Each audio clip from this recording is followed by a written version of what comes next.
নাবিকরা দিনের বেলায় সূর্যের আলো দেখে পথ চলে, রাতের আধারে সে যেন গভীর সমুদ্রের ভিতরে হারায় না যায়।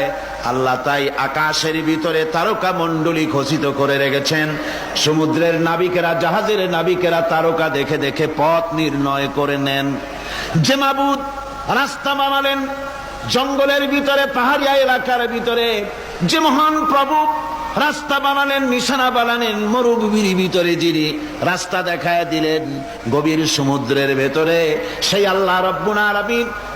আমরা দুনিয়ার বুকে মানুষেরা অন্ধকারে মরবো, রাস্তা হবে না, এমনটি তো হতেই পারে না। আল্লাহ রব্বুল আলামিন আমাদের জন্য রাস্তা বানাইছেন।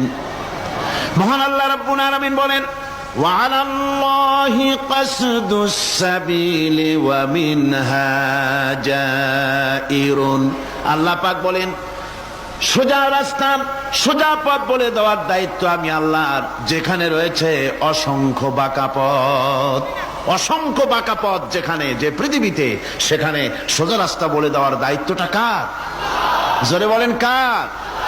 আল্লাহ শুধু সৃষ্টি করেন না, সৃষ্টি করেন, শিক্ষা দেন, পথ বলে দেন, পথটাও বাকি রাখেন না, পথটাও তিনি বলে দিয়ে দেন।